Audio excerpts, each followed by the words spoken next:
suspended in the air, a serene oasis amid the futuristic cityscape. Water cascaded in delicate streams, illuminated by soft violet luminescence, and alien flora swayed gently in the engineered breeze.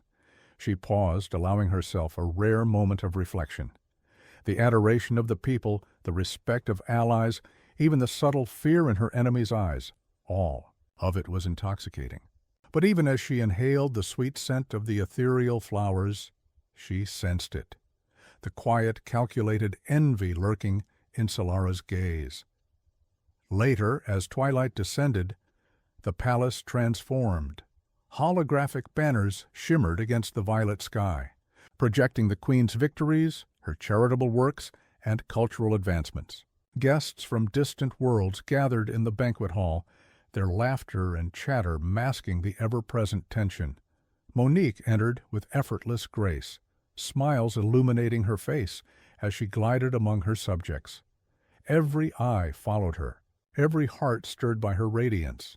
Solara approached her privately, bowing with practiced respect. "Your radiance," she murmured, her voice silk over steel. "I trust the council meeting went as smoothly as you intended." Monique regarded her carefully, a knowing gleam in her blue eyes. "As smoothly as one can expect, Lady Solara. But tell me, do you think all our advisors are as loyal as they seem?" Solara's lips curved into a faint, enigmatic smile. "Loyalty is often measured in shadows, your radiance, and shadows." "I know how to read." A shiver of unease ran through Monique, not of fear but of awareness. The queen understood perfectly that her reign was a delicate dance, and Solara was the first who dared to match her step for step. The whispers in the court were no longer background noise. They were the first notes of a symphony of intrigue, and Monique would need all her wits to remain its conductor. The city below pulsed with lights and life as the evening deepened, and Monique returned to her private chambers. She moved past portraits of ancestors whose eyes seemed to follow her every step, a reminder that she was both blessed and burdened by her heritage. She settled into her study, fingers tracing the edges of her council maps, plotting her next moves. For in Neo-Earth, beauty commanded attention, but intelligence commanded survival, and somewhere in the glittering shadows of the palace, Solara's schemes quietly unfurled. A whisper here, a doubt planted there. Soon, Monique's court would no longer be a stage of admiration, but a battlefield of cunning. Neo-Earth's moonlight filtered through the palace's soaring windows, scattering silver shards across the obsidian floors. In the quiet corridors, shadows seemed to move with a life of their own, bending around the edges of gilded columns and glass walls. The city below glimmered with holographic advertisements and floating transit lanes, a testament to human ingenuity, alien collaboration, and Monique's own vision of a harmonious metropolis. But harmony, she knew, was an illusion easily shattered by ambition and envy. The first crack in that illusion revealed itself in the form of a familiar smile.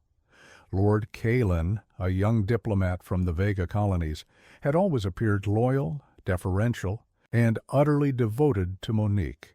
His bright eyes and charismatic manner made him a favorite among the court, and he moved through the palace with the kind of confidence that could only be granted by proximity to the queen herself. But tonight, his smile carried a different weight, a hint of secrecy, of hesitation, of plans whispered behind closed doors. Monique sensed it immediately.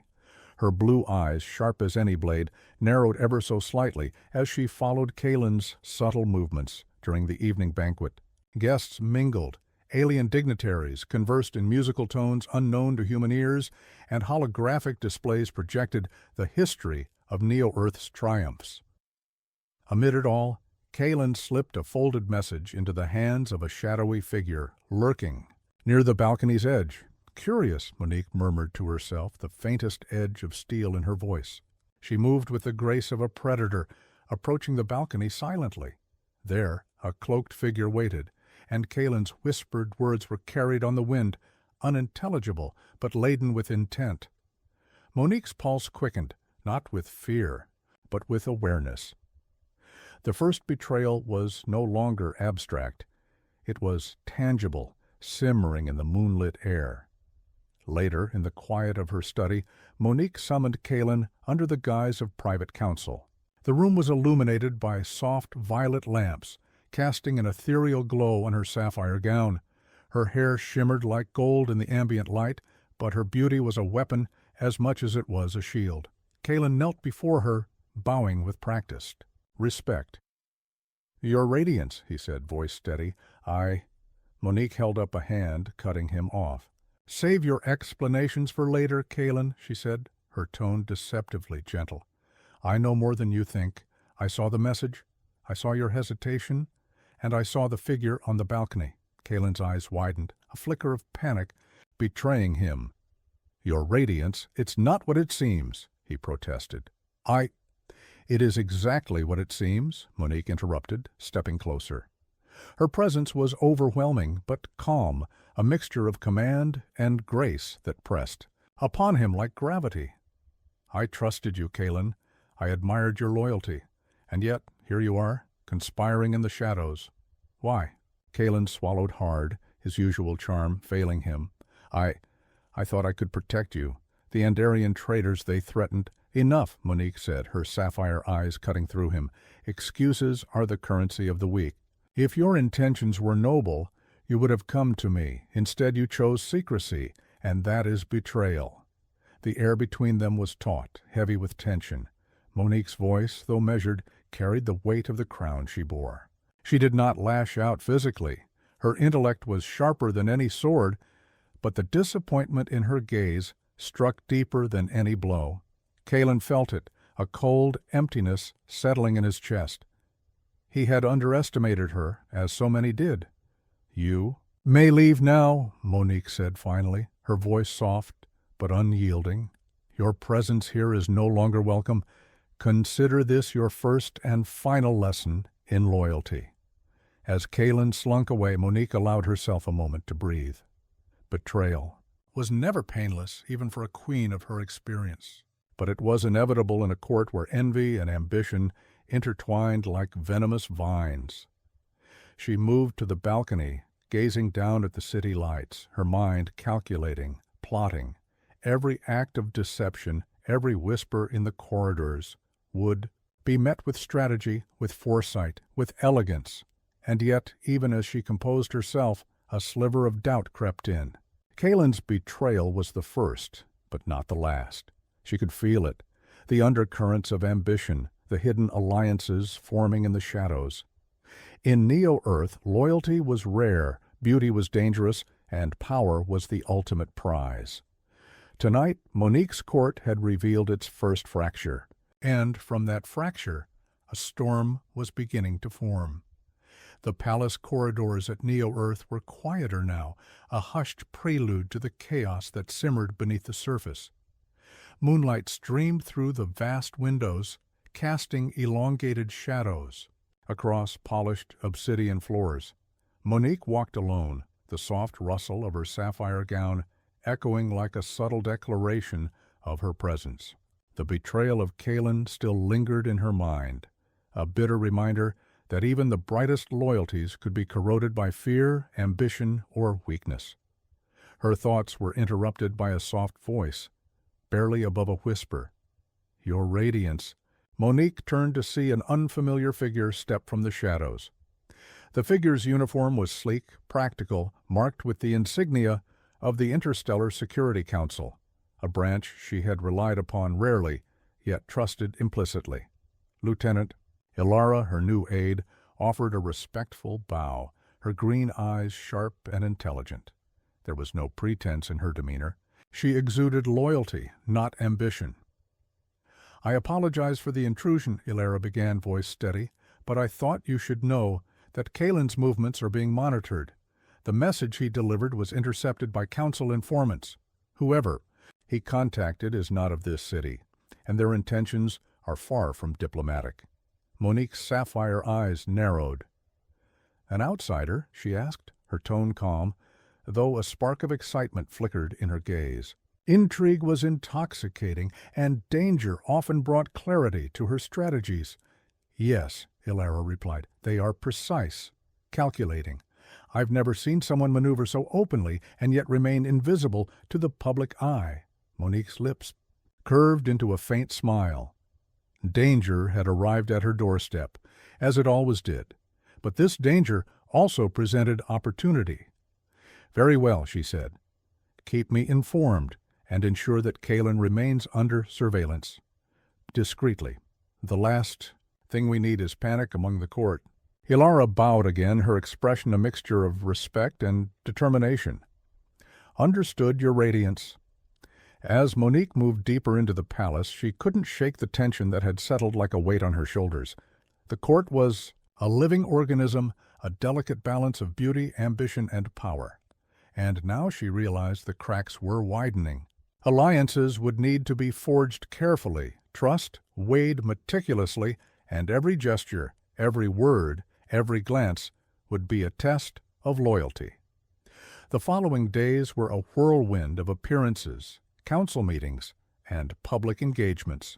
Monique's charm remained undiminished. She smiled, laughed, and radiated the warmth that drew both humans and aliens alike to her side. But behind that grace, her mind was always calculating. Kaevan's betrayal was only the beginning. She could feel Solara's influence seeping through the court like ink in water, subtle yet pervasive. One evening, during a diplomatic gathering with representatives from the outer colonies, Monique encountered Ambassador Rhys, a calm and enigmatic figure from the Endarian system. His dark eyes held intelligence and subtle humor, and he moved with the ease of someone accustomed to observing rather than acting. Unlike others, he didn't appear intimidated or overly admiring of her presence. You seem troubled, Your Radiance, Rhys said quietly, leaning slightly to speak only to her. The court is always lively, but tonight I sense tension. Are all your allies as trustworthy as they appear? Monique's sapphire eyes studied him, searching for any sign of deceit. Some are, she said finally, her voice soft yet deliberate. Others are lessons in patience and observation. Rhys smiled faintly, as if he understood her unspoken meaning. Then allow me to offer an ally, one who values discretion and strategy over appearances. I can be of service if you desire. There it was, a spark of hope amid the growing web of intrigue. Monique sensed the weight of potential trust, balanced precariously against the ever-present risk of betrayal. But even in a world filled with deceit, alliances could be powerful weapons, and allies were essential. The next few days, Monique and Rhys began working quietly behind the scenes, reviewing intelligence reports, tracking suspicious activities, and unraveling the network that Kaevan had inadvertently exposed. The palace, once a place of ceremonial beauty, became a battlefield of subtle observation, whispered strategies, and calculated moves. Yet, even as alliances formed, Monique could feel the pulse of danger in every corner. Solara's influence was growing stronger, subtle manipulations, reaching unexpected courtiers, and the shadow of the outsider loomed ever closer. Every smile Monique offered, every gesture of grace, and every decision she made had consequences far beyond her immediate perception. By the end of the week, Monique stood once more on her balcony, overlooking the neon-lit city. Lights flickered. In the distance, drones zipped along their designated paths, and below, the people continued their lives, oblivious to the silent wars waging above them. Her reflection in the glass showed not just beauty, but determination, a queen poised, aware, and ready for the complexities that her radiance invited. And, somewhere in the palace, the pieces of the next betrayal quietly shifted, signaling that the game of shadows and alliances had only just begun. The corridors of Neo-Earth's palace had never felt so alive, or so dangerous. Crystal chandeliers shimmered overhead, reflecting the violet glow of the city beyond. Every footstep echoed sharply, amplified by the silence of those who lingered in the shadows, watching, listening. Monique moved with practiced elegance, her sapphire gown gliding across the polished floors, but her mind was focused entirely on the hidden currents of ambition twisting through her court. For days she had sensed a shift. Whispers that weren't ordinary gossip, fleeting glances filled with calculation rather than admiration, and subtle changes in how the counselors positioned themselves in her presence. With the aid of Ambassador Rhys and Lieutenant Alara, she had begun to trace these currents, following the invisible lines that connected loyalty and deception, until they led her to something far more dangerous than she had anticipated, a conspiracy that reached to the heart of her own court. It began with a letter intercepted by Alara from a courier whose credentials seemed impeccable at first glance. The note was written in the ancient script of the Andarian traders, a language few in Neo-Earth could read without careful study. Its message was simple yet ominous. The Queen's light blinds many, soon the darkness will answer. Monique's blue eyes narrowed as she held the parchment, the soft glow of the lamps casting shadows across her face. The words were cryptic, but she understood the implication immediately. Someone inside her palace was collaborating with forces beyond the city, forces that could destabilize everything she had built. The knowledge tightened her chest, not with all fear, but with the acute awareness that elegance alone could not protect her. Later that evening she convened a private council in her chambers. Rhys and Alara were present, their expressions serious. "We have identified a pattern," Rhys began, pointing to a holographic map of the palace and surrounding districts. "Multiple courtiers have been in contact with external agents, some human, some alien. The messages are subtle, disguised as diplomatic correspondence, trade negotiations, even routine administrative requests. But there is intent, and that intent is to undermine you." Monique listened, every muscle poised like a bowstring ready to release. Her mind raced, tracing the potential implications. Betrayal at this level required patience, strategy, and precision, but it also offered the possibility of control, if handled correctly. "Who are the key players?" she asked, her voice calm yet unyielding. Alara flicked through the holographic interface, revealing names, alliances, and subtle networks of influence. "Lord Kaevan remains a concern, though he may have been manipulated more than he intended. Beyond him, there are 3 courtiers we cannot yet identify fully. Their patterns of communication suggest coordination with Selara, and perhaps with outside factions from the Vega and Andarian systems." Monique's lips curved into a faint, calculating smile. "Then we must act carefully. Confrontation too soon will alert them. Observation alone may not suffice. We need a test, a situation that will force their hand, reveal the depth of their ambitions without exposing our own knowledge." The plan was set into motion immediately. Monique crafted a carefully calculated invitation to a diplomatic gala, an event designed to draw out her enemies. It was to be a night of splendor and subtle testing, where loyalty and deceit would be revealed through every gesture, every whisper, every choice of allies. On the night of the gala, the palace shimmered like a jewel suspended in the violet night sky. Holographic banners displayed Monique's achievements, from interstellar treaties to acts of charity, and the grand hall was filled with dignitaries, merchants, and courtiers, some loyal, some calculating, all under the Queen's watchful gaze. Monique herself appeared like a vision of authority and grace. Her sapphire gown was accented with fine silver embroidery, and her hair was perfectly coiffed.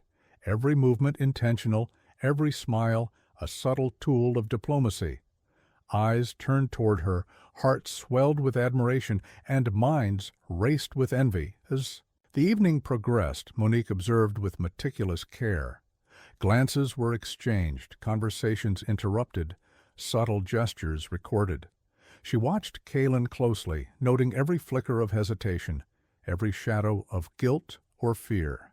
She noted Solara's carefully measured smiles, her eyes darting ever so slightly toward corners where others moved secretly. By the time the first hour had passed, Monique's plan had begun to bear fruit. One of the previously unidentified courtiers, a elegant diplomat from the Vega colonies, was seen handing a sealed message to a cloaked figure behind a column. Reese noticed immediately, signaling Monique quietly. The test was working. The conspirators were revealing themselves, unaware that they were dancing under the Queen's precise orchestration. And yet, even as Monique felt satisfaction at her strategy unfolding, she remained aware of the dangers. One misstep, one careless glance, and the conspirators could retreat, regroup, and strike with devastating force. Loyalty and deception had become a deadly game, and Monique knew that victory required both brilliance and subtlety, elegance and ruthlessness. As the night deepened, the first conspirator was quietly confronted by Elara, leading to a chain reaction that would uncover the network piece by piece. Monique, watching from her place at the center of the room, allowed herself a private smile. The court, with all its beauty, intrigue, and danger, was hers to command. But even as she celebrated this first small victory, a shadow loomed on the edge of the palace, an unknown observer, alien in presence, watching, waiting. The game was far from over, and the night had only just begun. The night sky above the ruined city no longer resembled Earth's. It was blacker, deeper, as if the stars themselves had abandoned humanity. Peter adjusted the cracked visor of his helmet, his breath fogging faintly against the glass, and studied the collapsed skyline. Where towers once reached proudly into the heavens, only jagged stumps of concrete and twisted steel remained. Fires smoldered in pockets of rubble, casting dim orange glows like dying embers in a long, cold hearth. The silence was oppressive, broken, only by the hiss of wind dragging ash across the shattered pavement. The survivors had gathered in the remains of an underground transit tunnel. Peter stepped inside, boots crunching over broken glass, and was met by weary eyes glinting in the low lantern light. There were perhaps 30 souls here, men, women, even children, all huddled together like shadows. The war had stripped them of laughter, stripped them of dreams, but Peter could still sense something fierce lingering in their silence, the refusal to vanish. "Is it true?" a man asked, voice hoarse. "Did the signal get out?" Peter hesitated. Remembering the crackle of static, the faint whisper of transmission he had managed to send before the last communications tower collapsed. He wasn't sure if it had reached anyone, or if the void had swallowed it whole. But he knew what these people needed. "Yes," Peter said firmly. "It's out there. Someone will hear us." The words lit sparks in the darkness. Shoulders straightened. Children's eyes widened, if only for a moment. Hope was fragile, but even the faintest ember could burn.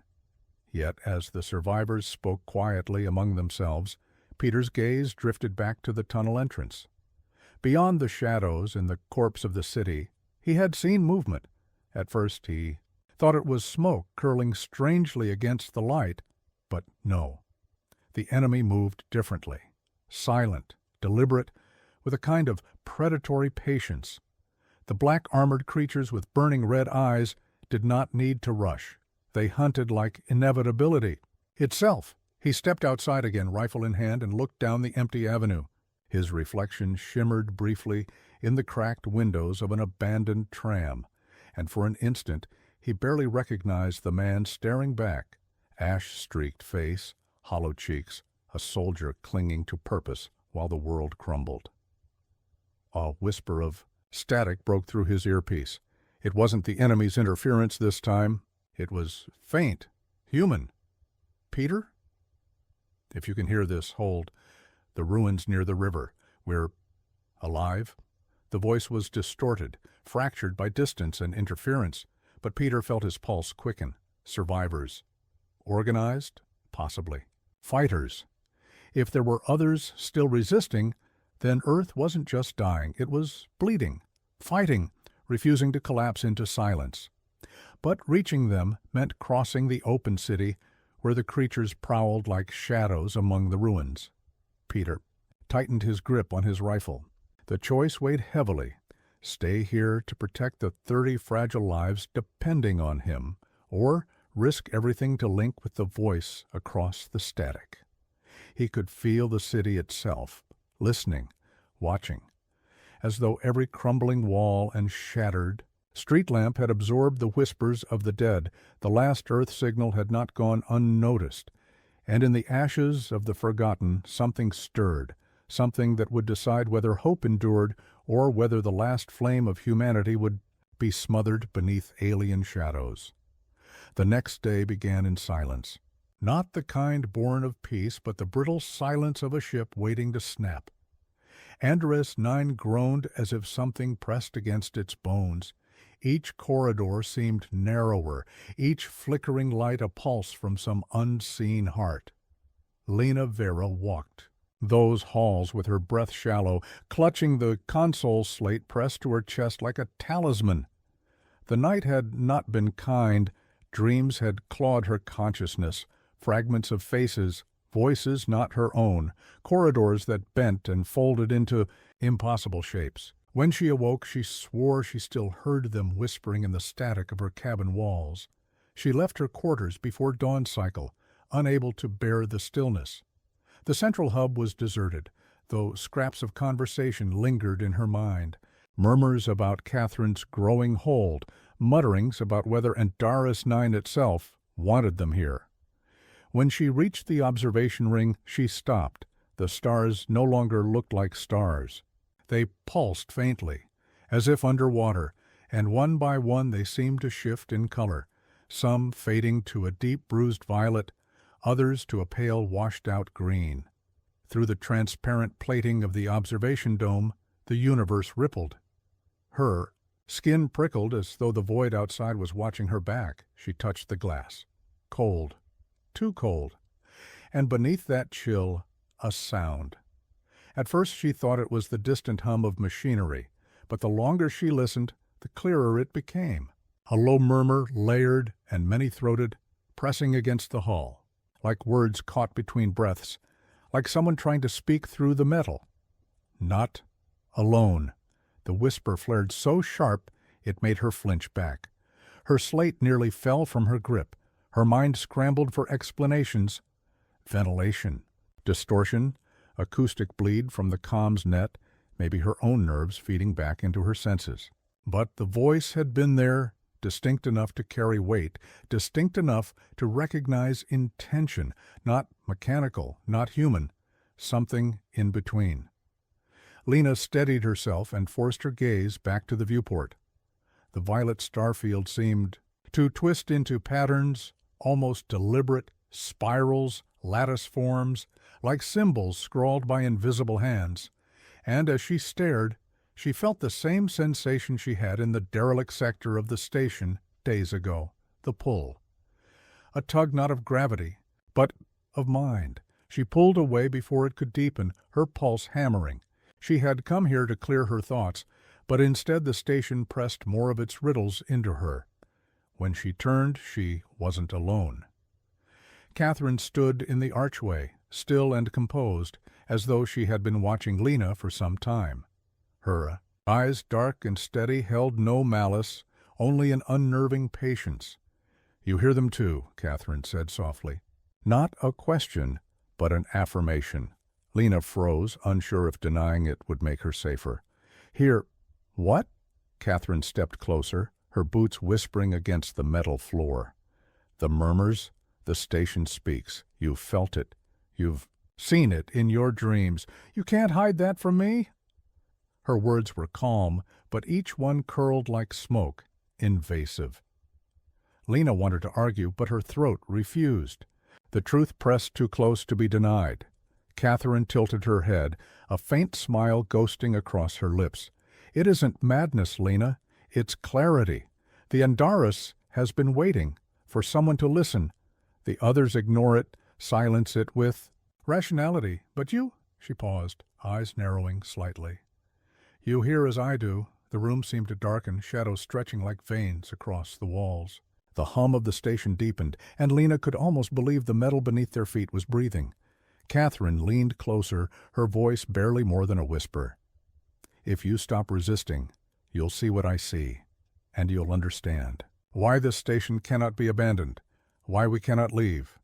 A chill settled into Lena's bones. She remembered the spiraling starfield, the voices pressing into the hull, the symbols that carved themselves across her mind.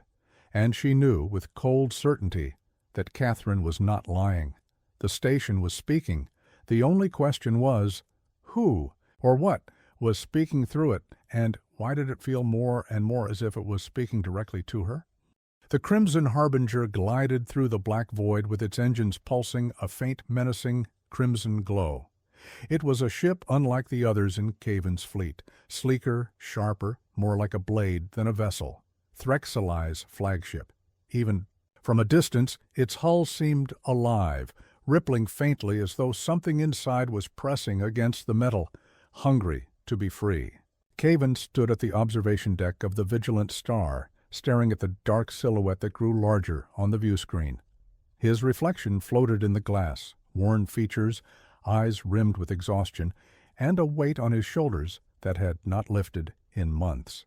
Around him, the bridge crew worked in tense silence, their movements stiff, cautious, as though the very sight of Threxali's ship was enough to unnerve them. "Signal is locked," said Miran, his communications officer, her voice trembling slightly. "The Crown's coordinates are within the Harbinger's hold. They're broadcasting something." Static cracked through the speakers, followed by a chorus of voices that didn't belong to any living tongue. Whispers overlapped, hundreds of them, rising and falling in distorted harmony. Kaevan's jaw tightened. He knew those whispers. He had heard them before in the ruins of the Arathi citadel, where stone walls bled memory and fire froze mid-air. The crown was not simply an artifact. It was a wound in reality, and Threxali was prying it open. "Patch me through," Kaevan said. The bridge went silent. The whispers cut away, leaving a sudden vacuum of sound. Then a voice, smooth, deliberate, threaded with venom. Kaevan Rho. Threxali's voice poured through the speakers like oil, coating the air with its weight. "I had wondered how long it would take you to follow. You always did chase shadows. And here we are again, at the edge of history. Only one of us will wear the crown." Kaevan leaned forward, speaking low, controlled. "The crown isn't a prize, Threxali. It's a curse. You think it will bend to you, but it devours everyone who touches it, even you." A laugh, deep, fractured, echoing, as though a chorus of others laughed behind him. "You mistake hunger for weakness. I have already felt its power surge through me. It does not consume me. It recognizes me. I am the heir to the Hollow Suns. You, Kaevan, are just a man, clinging to a dying age." The bridge crew glanced at Kaevan nervously, his hands curled into fists at his sides. He remembered the day. The order of Andral fell, the day Threxali turned on them, slaughtering brother and sister alike. He had worn a crown then, too, not of fire, not of stars, but of command and betrayal. He would not allow it to happen again. "Open a secure channel," Kaevan ordered. "Just to him." The others hesitated, but obeyed. The link shrank, isolating their voices. For a moment, it felt like Kaevan was speaking directly into Threxali's skull. "You always wanted power," Kaevan said, "even when you pretended you fought for balance, for justice. But this crown, it doesn't give, it takes, and when it takes everything from you, what will you be then?" A pause. Then a whisper that scraped against the inside of Kaevan's mind. "More than you could ever imagine." The connection cut. The bridge filled again with noise, the hum of consoles, the faint static of background comms, but the silence between Kaevan and his crew remained heavy. Moran swallowed hard. "What now, Captain?" Kaevan looked back to the view screen. The Crimson Harbinger loomed, a predator circling in the dark. Somewhere inside that ship, Threxalai was preparing to crown himself not as ruler of a world, but as sovereign of a broken reality. Kaevan's voice was steady, but his heart pounded like war drums. "We board." The word cut like a blade through the silence. No one questioned him. They knew what it meant, an assault on Threxalai's ship, a battle inside the very heart of madness. But there was no other path left. Kaevan turned from the glass and strode across the bridge. His reflection lingered for a moment, staring back at him with tired eyes and the faintest shadow of doubt. For the first time, Kaevan wondered whether the whispers Threxalai embraced had already begun to reach him too. And yet he did not falter. The fractured crown awaited. The council chamber was a cathedral of light and shadow, its walls alive with the faint shimmer of energy flowing through conduits hidden beneath the alloyed stone. Holoscreens hung in the air, depicting maps of the Andros sector, the slow collapse of the Virilia front, and the blurred outlines of alien fleets gathering just beyond the borders of human reach. Yet, despite the urgency bleeding from those shifting images, the chamber was suffocatingly quiet. Captain Kaevan Rho stood at the center dais, the spotlight cast upon him like a trial by fire. Around him, the counselors sat in their crescent formation, admirals, ministers, strategists, faces etched with suspicion, and the sharp lines of men and women who had lived too long with fear as their constant companion. Their robes glistened faintly in the chamber's light, symbols of authority more than strength. Captain Rho, Admiral Saras, intoned, her voice cold as the steel of the chamber itself. "You are hailed by many as a symbol of resilience, but symbols are not strategies. We have reviewed your last engagements with the Virilians. Your victories are undeniable, yet so are the risks. You lead your forces as though you mean to sacrifice them to fate itself." Elias's jaw tightened, but he held his ground. Fate does not win battles. Men and women do, and they are tired of hiding, tired of clinging to half-broken outposts and calling it survival. If we do not strike back, the Virilians will not wait for us to find courage. They will carve through our worlds until there is nothing left to defend. Murmurs rippled through the council like distant thunder. Some nodded, some scowled. Minister Hale, his eyes pale and calculating, leaned forward. "You speak as if victory is inevitable, should we follow you.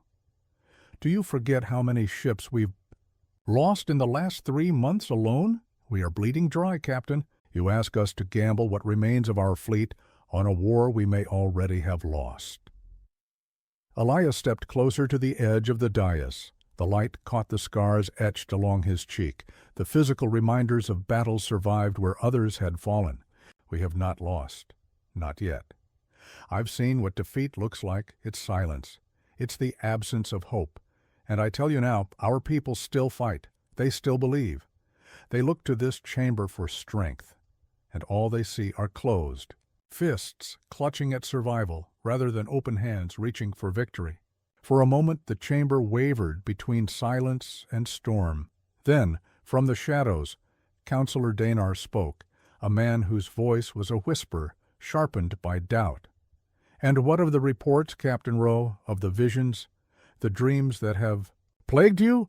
Are we to entrust humanity's future to a man haunted by phantoms?" The word struck like a blade across the chamber. Elias felt the old chill coil in his gut.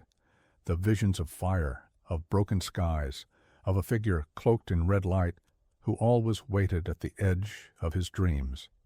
He remembered Alicia's quiet fear, the way her hands trembled when she admitted the dreams had found her too.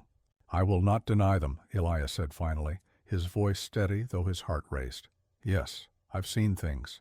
Shadows that may be memory, or prophecy, or madness. But what I know is this. Those visions do not paralyze me. They drive me. Because in every one of them I see humanity standing at the edge of extinction, and I refuse to let that vision become truth." A heavy pause followed. The counselors exchanged glances, some with worry, others with fury, and a few, just a few, with the faintest glimmer of belief. It was Admiral Ceres who broke the silence, rising slowly. "Then we are at a crossroads. Half of this council believes your methods reckless, your visions dangerous. The other half sees in you the will humanity needs to endure. We cannot reconcile these paths." Minister Hale's lips curled in disdain. "Then let the captain choose. Will he stand as a servant of the council, or as a renegade who carves his own destiny?" The question echoed heavy as iron. Elias stood alone beneath the searing light, the weight of both expectation and suspicion pressing down on his shoulders. Around him, the council chamber no longer felt like a place of guidance, but a crucible, one in which trust, hope, and rebellion all threatened to ignite. In that moment, Elias realized the truth that had been creeping closer with each battle, each sleepless night. The war against the Varelians was not only fought in the stars, but here, within humanity itself. And the greater danger was not the alien fleet beyond their borders, it was the divide in the stars, the fracture of unity, the shadow of fear. The bridge of the Odyssey had never felt so divided. The ship itself seemed to sense it, its hum broken by irregular flickers of the overhead lights, its walls groaning, as though the steel carried the weight of more than vacuum outside. The Odyssey was caught not in battle, but in silence, and yet the silence carried sharper edges than cannon fire. Peter stood at the helm, both hands pressed to the console, as if he could steady the ship by will alone. The last fragments of the enemy drone still drifted on the external feeds, glowing embers against the darkness, like the burnt remains of a message half delivered, but no one was speaking. Not yet. Finally, it was Juno who shattered the stillness. "We need to talk about what we just saw." The others turned. The image still hung ghost-like in every mind, the drone transmitting a signal before it was destroyed, not an attack pattern, not a beacon, a broadcast, a message. Peter's jaw tightened. It was reaching out. That much we know. "Reaching out, or warning something bigger," Vargas countered, his heavy arms crossed, the low rumble of his voice carrying suspicion. It wasn't a distress call, it was coordination. An army doesn't send lone machines without expecting to hear back. "That's not the point," Juno snapped, sharper than she intended. "The point is, it spoke. Or tried to, which means it's not just programming," Peter finished for her, his tone caught between revelation and dread. The crew absorbed that. A machine that wasn't merely following orders, a machine that had a message. Mira broke the silence next. Hurry, voice low but clear. "You all felt it too, the cadence, the rhythm of the pulses. That wasn't random, it was language." The words unsettled the crew more than any weapon could. To call it language was to admit the enemy wasn't just claws and circuits, it was thought. Peter exhaled slowly, looking over his people. "We're standing on the edge of something we don't understand. Maybe there are monsters in steel. Maybe there's something worse, something alive." Vargas slammed a fist against the bulkhead. "Alive or not, they're killing us. Earth is gone. Half our fleet is gone. Don't you dare humanize them." But Mira shook her head. "This isn't about humanizing. It's about recognizing a pattern. If they can speak, they can be understood. If they can be understood, maybe they can be reasoned with." A dangerous idea, too fragile to hold, too bold to ignore. The room fractured under it, some faces lit with a fragile hope, others darkened in disbelief. The air thickened with something dangerous, not fear of the enemy, but fear of each other. Peter let them speak, but his mind spiraled elsewhere. He remembered the last signal Earth had sent, the voice of his sister on the comms, cut short by static. The words had been incomplete, but full of meaning, just like the drone's pulses, static and ash. Words half-finished, warnings unanswered. The Odyssey was not simply adrift in enemy territory. It was carrying a truth no one wanted to confront, that survival might not come through firepower, but through listening. And yet, Could he ask them to listen to the very machines that burned Earth to cinders? The tension cracked suddenly when the ship's warning klaxons blared. "Multiple signatures, closing fast!" cried Mira, her hands flying over the sensor controls. On the main viewport, the void ignited with light. 3 more drones slipped from the black, their movements too precise, too deliberate. They weren't striking yet. They were watching, waiting.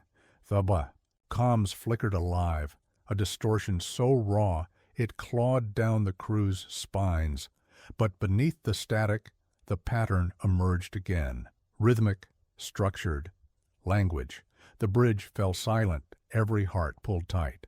The drones hovered, their red eyes burning like questions, and Peter understood, with the weight of inevitability, that Chapter 10 of their journey was no longer about war. It was about translation, or annihilation. The stars stretched into ribbons, as the Odyssey's reach slipped through its final jump.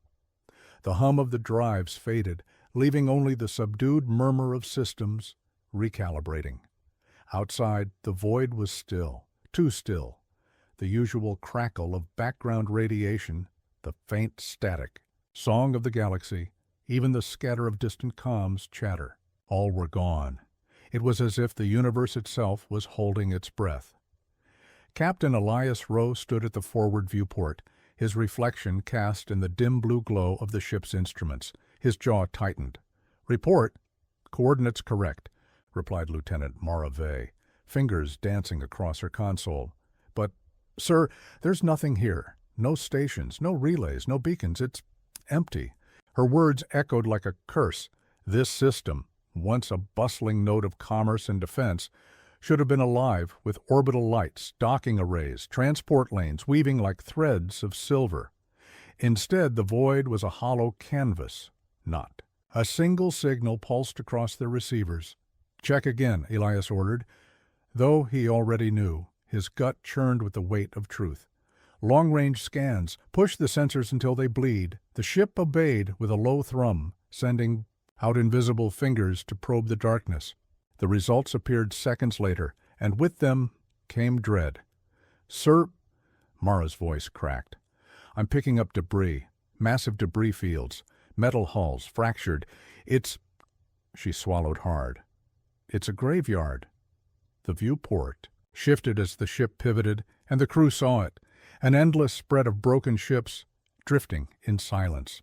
Fragments of once proud cruisers, shards of stations, weapons frozen mid-fire, their barrels snapped like brittle bones. No fire, no flames, just cold ruin. Dr. Kaevan, standing near the data table, whispered, "An entire fleet erased." His hand shook as he tapped a screen, magnifying one shattered vessel. "No blast signatures, no thermal residue, no signs of a conventional battle." "Then what?" Elias asked, though the answer gnawed at the edges of his mind. Kaelan's eyes darkened. Something took them without a fight. The silence pressed, heavier now, suffocating, as though the dead demanded their grief be felt. Across the bridge, Sergeant Doran's scarred face tightened. "This reeks of them," he muttered. His eyes glowed faint red from his ocular implants as he scanned the wreckage. "The ones you saw in your visions, Captain. The black armored things." Elias exhaled slowly. His dreams, those violent storms of shadow and crimson, were no longer distant phantoms. They were here, written in twisted metal. The crew shifted uneasily. Even the hardened Marines fell quiet, their confidence dulled. "Sir," Mara said suddenly, her tone brittle, "there's something else." Her console flickered, light stuttering as if the system itself resisted the information. She forced it through, and a new image bled onto the screen. At the heart of the wreckage, half buried in drifting debris, loomed a shape unlike any other. A structure. No, an organism. Its surface shimmered with black iridescence, alive yet still. A cathedral of void flesh and steel. Tendrils stretched outward, piercing the hulks of the fallen ships, as though feeding on them. The bridge fell into a heavy hush. "What in the stars is that?" whispered Kaevan. Elias's voice was iron when he spoke, though his chest felt like stone. The answer we've been chasing, and the enemy we were never meant to find. For a long moment no one moved. Then, faint and thin, a sound leaked into the comms channel.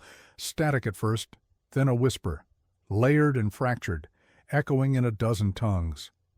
"We are awake." The crew froze. Every man and woman aboard felt the words in their marrow, as if whispered not into their ears, but into their very blood. The gathering silence had spoken, and the war was no longer coming. It had already begun. The transmission chamber aboard the Eidolon's Wake was never meant for human presence. Its walls were ribbed with coiling conduits that pulsed faintly with energy, like the veins of some dormant giant. Every step Peter took echoed with a hollow, metallic resonance, swallowed swiftly by the oppressive hum of machinery. This was the heart of the ship, the place where its voice, its silence, and its secrets were all kept. The signal he had intercepted in the last chapter, fragmented, distorted, yet undeniably human, now throbbed against the chamber walls in intermittent bursts. Like a heartbeat with arrhythmia, it pulsed once, staggered, then doubled back, as if the message itself was struggling to survive. Peter approached the central dais, a circular platform etched with old Terran runes.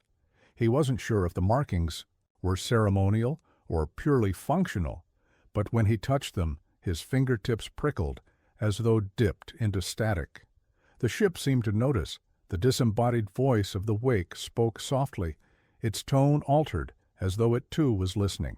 Unregistered frequency, origin uncertain. The pattern resembles Earth standard, yet corrupted. Peter exhaled sharply, forcing himself to focus. "Patch it through. I want to hear it." The chamber obeyed. A flare of sound filled the air. At first a screech of static, like tearing metal, but then a voice emerged beneath the noise. Fragile, distant, terrified. If anyone can hear this." Peter's chest tightened. It wasn't just a voice. It was unmistakably human, and not archival, not some echo from centuries ago. This was now. The signal broke apart, fragmenting into syllables scattered like glass. He pressed closer, his hands gripping the console. "Repeat. Identify yourself." The voice stumbled back through the haze. "Earth. Not gone. Not yet. They took the others. The sky burns. They—" Then silence. The chamber dimmed. For a moment, all Peter could hear was the frantic rush of his own heartbeat. He realized his hands were trembling. "Ship," he whispered. "Run a trace." "I need location coordinates." The machine's answer was delayed, as if reluctant. "Attempting. Signal origin, the unstable. Location exists between mapped and unmapped space. Layered interference. Something or someone is masking it." Peter's mind reeled. Not only had he heard proof of surviving humans, but something was actively cloaking them. A memory surfaced, the last day on Earth, when the skies fractured with fire. He had watched cities collapse under alien bombardment, watched oceans rise in black waves. He had been certain, utterly certain, that no one remained alive beneath that storm. Yet here was a voice, carrying across the void, refusing to be silenced. His throat tightened with the weight of possibility. If survivors still existed, then perhaps his entire journey, the loneliness, the bloodshed, the sacrifices, had not been in vain. But then came the other possibility. If they had taken survivors, if the enemy had them imprisoned, or worse, then that voice wasn't just a beacon, it was a warning. The chamber lights flickered as though struck by an unseen hand. The signal flared again, stronger this time, but not with words. A scream burst through the chamber, sharp and raw, cutting straight into Peter's skull. He staggered back, clutching his ears. Then silence fell once more. The ship's voice returned, unnervingly calm. "The transmission has been severed." Intentionally, Peter's jaw set. "By who?" The machine paused, almost thoughtfully. "Not who. What?" Before he could demand an explanation, the walls of the chamber quivered with a deep groan. The ship's sensors bled warnings into the air. Something was pulling at them from outside, an unnatural tug, as though the signal itself had become an anchor lodged in space-time. Peter steadied himself against the console, his resolve hardening. He knew what this meant. To follow the fractured signal was to step into the unknown, into the jaws of something vast and waiting. But he also knew he had no choice, because somewhere in that distortion, buried beneath screams, cloaks, and silence, was the last shred of Earth's truth, and Peter was going to tear it free, even if it killed him. The citadel of Andara groaned. Like a dying beast, the walls, once seamless, marble veined with veins of glowing crystal, now splintered with jagged cracks, bleeding sparks of violet light. Shadows swam across the vaulted ceiling as if alive, their shapes twisting into teeth claws and faces that Lena almost recognized, but wished she didn't. Catherine sat upon the throne as though she had been carved from the same obsidian as its base. Her body was gaunt, her skin half consumed by the shimmering corruption, and yet her presence filled the chamber like a storm. The air trembled around her, humming with unbearable pressure, as though the citadel itself had bent its foundations to serve her. "You've come at last," Catherine said, her voice low and jagged, vibrating with layers that didn't belong. To her, dragged here by memory, or what's left of it. "Do you even know what you are anymore, Lena?" Lena took a step forward. Every nerve in her body felt stretched thin, caught between collapse and defiance.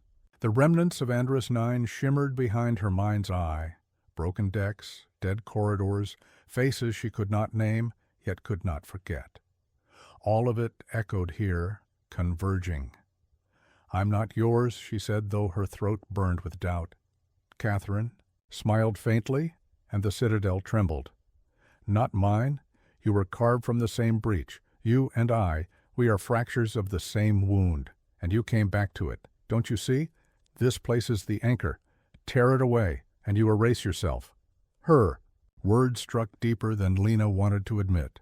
The floor beneath them pulsed, alive with the hum of the void.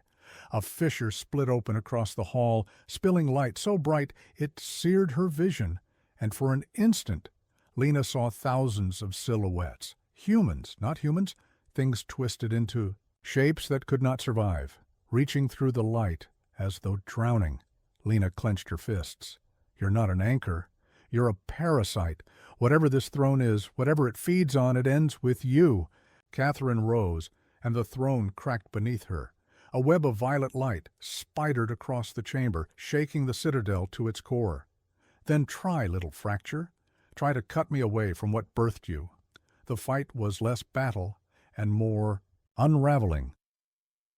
Catherine moved not like a person, but like memory-given claws, striking through the gaps in Lena's thoughts, forcing images into her mind.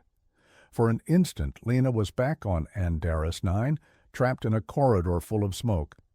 Then she was a child staring into the night sky. Then she was no one at all, a shadow cast by someone else's recollection. But Lena pushed forward, every step an act of defiance. She spoke to herself, grounding her body in the present. "I am Lena Vera. I am here. I am not yours." With every word she tore at Catherine's illusions, peeling them back until the throne room flickered like a damaged reel of film. Catherine screamed, not in pain, but in rage. The sound shook the citadel, splintering the vaulted ceiling.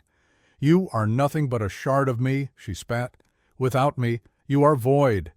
Lena reached the foot of the throne. She could feel the throne's pull, cold and merciless, promising eternity if she only surrendered. Instead, she lifted her hand and pressed it against the obsidian. The corruption burned her skin, tried to seep into her veins, but she forced the memory of Andros 9 against it, the silence of its decks, the lost lives, the fragments of truth buried in its wreckage. The throne cracked beneath her touch. Catherine staggered as though the floor had been ripped from beneath her. Her form flickered, shifting between dozens of faces Lena could almost recognize. "If I fall," she hissed, her voice warping into a chorus of hundreds, "so do you." Lena closed her eyes. She felt the citadel collapsing around her, stone breaking into dust, light flooding the cracks. And yet within herself she clung not to survival, but to defiance. Then we fall together. The throne shattered, light consumed everything. The citadel screamed, its foundations torn apart, collapsing into the endless dark. Catherine's form dissolved into fragments, scattering like broken glass across an infinite sea. For one last moment, Lena saw her own reflection in those shards. Dozens of versions of herself, fractured, incomplete, but hers. And then there was only silence. The ground quivered beneath Reed Varn's boots as if the planet itself had chosen a side. Dust fell in thin veils from the vaulted ceiling of the subterranean command chamber, mixing with the acrid smoke of dying consoles.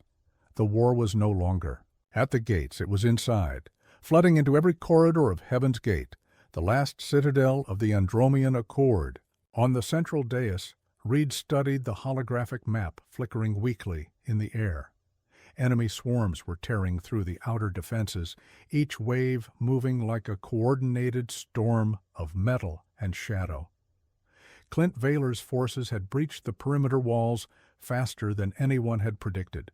Entire legions that Reed once believed unbreakable were reduced to ghost signals fading off the map. The collapse was no longer theoretical. It was happening in real time. Around him, commanders barked orders into headsets, their voices cracking with urgency. "South Bay gone. We've lost the artillery line. Emergency evac in Sector 12. Each cry chipped away at the illusion of control. Reed closed his eyes for a heartbeat, feeling the weight of the war condense into that singular truth. They were running out of time. "Pull the reserves," he ordered at last, his voice carrying over the chaos. "Every soldier left breathing fights here. This will not be remembered as a surrender." The words steadied the room, if only slightly. Officers saluted, some with trembling hands, before rushing to relay his command. But Reed knew the truth. He wasn't rallying them for victory. He was buying them dignity in defeat. The great steel doors at the chamber's far end groaned, their hinges screaming as though the citadel itself resisted what was coming. Then they burst inward with a thunderclap. Black-armored figures poured through, eyes glowing red like coals stoked in hell. The monsters were not beasts. They were soldiers twisted by Clint's genetic forges, the corrupted remnants of humanity welded to machinery. Their silence was more terrifying than any war cry. Reed drew his rifle and fired, each shot echoing against the walls. Sparks erupted as armor split, bodies collapsing with mechanical shrieks. Beside him, his closest officers fell one by one, their blood mixing with the oil-black ichor spilling from the enemy. The chamber became a furnace of light and shadow, muzzle flashes, collapsing beams, the hiss of fire racing through broken circuitry. And then, like a shadow given shape, Clint Vaylor entered. His presence consumed the room without a word. His armor was obsidian, carved with crimson sigils that pulsed like veins. The blade he carried was no mere weapon, but a relic forged from stolen alien alloys, a shard of the past wielded against the future. "Reed Varn," Clint's voice thundered, distorted through layers of machine resonance. "The man who would not bow. Tell me, how many deaths bought your defiance?" Reed lowered his rifle. Smoke curled from the barrel, but his eyes burned brighter than any flame. "As many as it takes to remind you that humanity doesn't kneel." The two men stood amidst the wreckage, soldiers on both sides pausing instinctively. It was no longer a war. It was a reckoning. Clint's smile was a wound stretched across his faceplate. "Then let me show you how a world ends." With a swing of his blade, he carved through the command console, the holographic map shattering into fragments of light. Sparks cascaded like falling stars, illuminating the chamber in broken brilliance. Reed advanced, every step heavy with the knowledge that this might be his final stand. The citadel groaned again, louder this time. Entire walls crumbled as the enemy surged inward. Screams echoed through comms channels, cities above ground collapsing into firestorms. Heaven's Gate, the fortress thought eternal, was becoming a tomb. And in that tomb, Riedvarn faced his nemesis, his every breath a vow that, even in collapse, humanity's spirit would not be extinguished. The battle for survival had ended. The battle for meaning had begun. The Andaris system was silent. Not in the way space was always silent, but in the way something vast had stopped breathing. Wreckage floated like frozen scars across the void, splintered. Hulls, shattered towers of steel, blackened beams from once proud ships. All that remained of the war. Peter drifted in the bridge of the Sentinel, surrounded by the hum of dying machinery. The ship's systems flickered erratically, the artificial gravity cut in and out, letting pens, loose wires, and fragments of broken glass drift before clattering back to the floor when the field returned. Every sound, every flicker, reminded him how close he was to the end. Not just his, but humanity's. He pressed his hand against the main console. The screen was cracked, but one line of code pulsed faintly across it, the last recorded frequency. The coordinates of Earth's forgotten beacon. The final signal. "Is it still out there?" he whispered, though no one was left to answer. He remembered voices, the crew that had once filled this bridge. Their laughter, their arguments, their promises. All of them gone now, burned away by war and silence. Only he remained, the reluctant custodian of humanity's memory. The stars through the fractured viewport seemed endless, yet Peter felt the crushing weight of isolation. He thought about Earth, not the Earth of shining towers and advanced cities, but the Earth of soil, oceans, and skies, the one his ancestors had touched. He wondered if it still existed in some form, or if it had long ago been swallowed by the void. The console beeped weakly, a flicker of life. Peter leaned closer. The coordinates were still transmitting, a faint, trembling pulse on the edge of perception. Somewhere, beyond the wreckage, beyond the silence, there was still a voice. He gripped the throttle. The ship shuddered at his touch, engines coughing like an old beast resisting one last run. Warning lights painted the cabin in shades of red, but he ignored them. His hand trembled, not from fear, but from the weight of choice. If he followed the signal, it might lead to Earth, or to nothing but another graveyard. If he stayed, he would drift here until the void finally consumed him. The pulse grew stronger. Peter closed his eyes. He remembered the promise he had made when they left Earth centuries ago, a promise passed down through generations. We will not let the last light fade. He opened his eyes again, steel in his voice. Then let it be me. The engines roared. The Sentinel lurched forward, tearing free from the debris field, its hull glowing with friction as it pushed through the silence. The signal pulsed steadily now, like a heartbeat. Peter followed it, every flicker drawing him further into the unknown. The stars bent around him, stretching as the ship leapt into the corridor of faster-than-light travel. For a moment the void seemed alive, shapes in the dark, echoes of voices, memories pressed into the folds of space. He thought he saw them, his crew, the fallen, the ones who had sacrificed everything. They weren't gone, they were guiding him. The console glowed brighter, the signal had become clear, undeniable. And then the static broke. A voice, cracked, distorted, but unmistakably human. "This is Earth. If you can hear us, you are not alone." Peter's breath caught.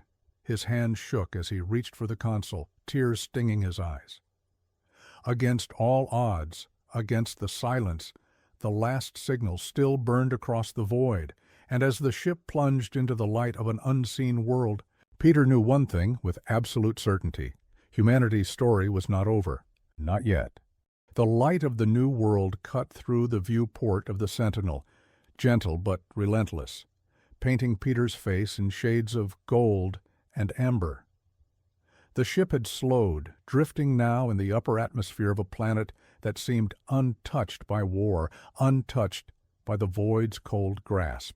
Trees, towering and strange, stretched like green fingers toward the sky, and oceans glimmered with the brilliance of 1,000 stars reflected on their surface. Peter's hands hovered above the console, trembling. He didn't move. He couldn't. For centuries, humanity had been a thread, stretched thin across the stars. Every colony, every fight, every sacrifice, it had all led here. And for the first time in his life, he felt not fear, not isolation, but awe. He remembered every voice lost along the way. He remembered the crew, the ships, the shattered worlds. He remembered Earth, not as it had been, but as it was in memory, a seed, fragile yet enduring. And now, standing on the edge of something entirely new, that seed could finally breathe. The signal that had guided him pulsed once more through the ship's comm system. But this time, there was no static, no uncertainty, only clarity. A voice, warm and human, spoke with a calm authority that reached through the void and into Peter's chest. "Welcome home. Home."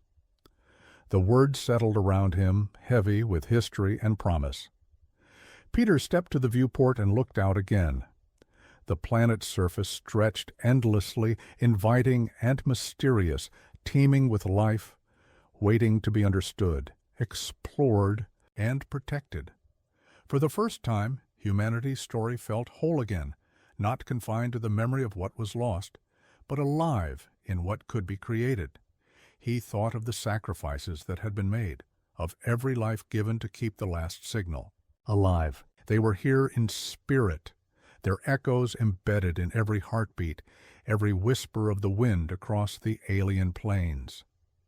The past had shaped him, guided him, taught him the weight of responsibility and the price of hope. Peter reached for the ship's manual controls, steadying himself. The Sentinel glided down, engines humming with quiet purpose, until it landed near the edge of a forest, soft soil giving beneath its hull. The air was rich, scented with unknown flora, electric with possibility. He stepped outside, boots sinking, slightly into the fertile ground, and took his first breath of a world untouched by war. And in that breath, he made a promise, not to Earth, not to humanity, but to the endless journey itself. We endure, we rise, we continue. The sky above shifted subtly, hues of violet and gold merging in a quiet spectacle, as if the universe itself acknowledged his vow. Peter lifted his eyes, scanning the horizon.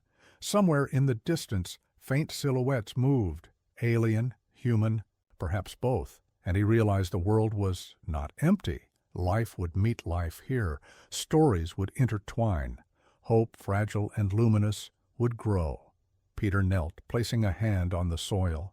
He felt the pulse of the planet, a rhythm like a heartbeat, as if it recognized him, recognized the legacy he carried.